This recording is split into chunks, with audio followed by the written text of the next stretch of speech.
Hello, little one. It's time to get comfy now. Settle in, pull your blanket up soft and snug. Tonight's story is an old one. Maybe you've heard it before. It's called Cinderella. If you have heard it, that's all right. Some stories are even nicer the second time or the 10th. If you'd like, you can close your eyes now. I'll take it from here. Let's begin. Once, in a house at the edge of a quiet town, there lived a girl named Ella. Ella had a kind face and gentle hands, and she loved to hum softly while she worked.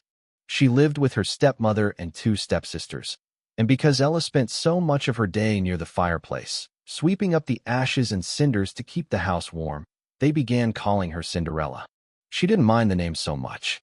She minded, a little, that her days were long and full of work, and that no one ever said thank you or good night the way she wished they would. But Ella had a gentle secret way of getting through her days. She would talk to the little sparrows that visited her window. She would hum quiet tunes while she scrubbed the floors. And at night, when her work was finally done, she would sit by the warm ashes of the fire and watch the little embers glow like tiny, sleepy stars. One evening, a letter arrived at the house. There was to be a grand ball at the castle, the letter said, and every young lady in the kingdom was invited. Cinderella's stepsisters gasped and giggled and immediately began planning their dresses, their hair, their shoes. Cinderella only smiled quietly to herself and imagined, just for a moment, what it might be like to dance in a big, glowing ballroom. "Could I go too?" she asked softly. Her stepmother looked her over and gave a small, tired laugh. "You? In that old dress, covered in ash? Oh, Cinderella, finish your chores instead." So on the night of the ball, Cinderella watched from the window as the carriage rolled away, her stepsister's laughter fading into the dark. She sat down on the cold kitchen step and let out a long, slow breath. It's all right to feel a little sad sometimes, she thought. Tomorrow will be softer. But then, something strange and lovely happened. A gentle light appeared in the garden, soft and golden, like a firefly grown large. And there, standing among the quiet flowers, was an old woman with kind eyes and a long, silvery cloak. "Don't be afraid," the woman said, in a voice as calm as a lullaby. "I'm your fairy godmother, and tonight you're going to the ball." Cinderella blinked and rubbed her eyes. "Me? You?" said the fairy godmother, smiling. "Bring me the biggest pumpkin from the garden." Cinderella found one, round and orange, resting quietly among the vines.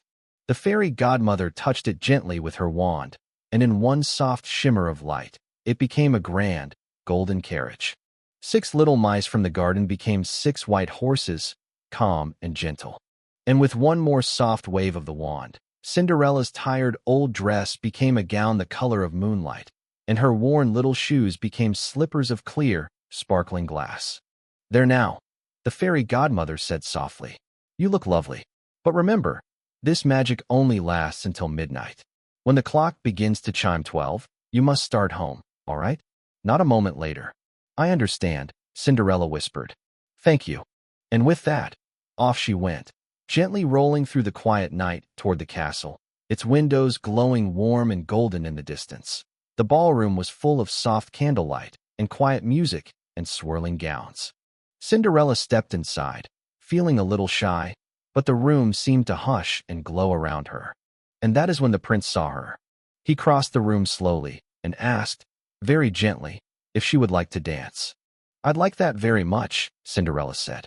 So they danced, slow, easy turns around the ballroom floor, the candles glowing softly around them, the music warm and gentle. For a little while, Cinderella forgot about her chores and her tired days and simply enjoyed the soft, golden evening. She and the prince talked quietly together about small things, their favorite quiet places, the sound of rain, the way the stars looked from a garden at night. Time slipped by, soft and unnoticed. Until, far off, a clock began to chime. "Bong, bong, bong." "Midnight," Cinderella whispered. "Wait," the prince said gently, but Cinderella was already turning, already hurrying toward the door, her heart fluttering. "I have to go," she called softly over her shoulder. "Thank you for the loveliest evening."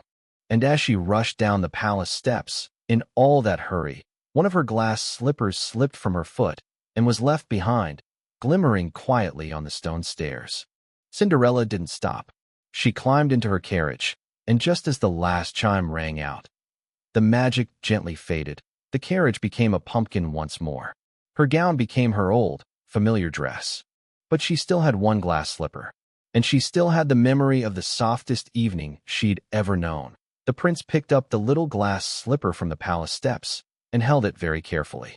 "I will find her," he said quietly, "whoever this belongs to."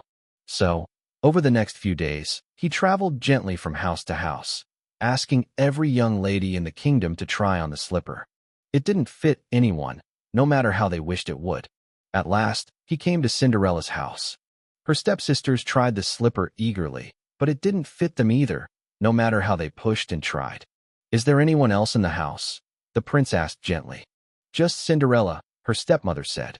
"But she's only—" "I'd like to see her, please," the prince said softly. So Cinderella came forward, quiet and a little unsure, and sat down and slipped her foot gently into the little glass slipper. It fit perfectly, soft and easy, like it had always belonged there. The prince smiled, warm and quiet. "It's you," he said gently. "I'm so glad I found you."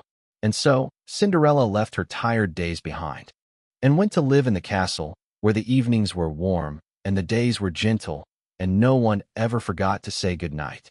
But even in the castle, on quiet evenings, she liked to sit by the fire sometimes and watch the embers glow, soft and slow, just like she used to. Some things you carry with you, even after everything changes for the better. Cinderella closed her eyes that night, in her soft new bed, in her soft new home, and thought about the dancing, and the moonlit gown, and the kind old woman in the garden. And slowly, slowly, she drifted off to sleep, just like you're doing now. Good night, little one. Sleep tight. I'll see you next time.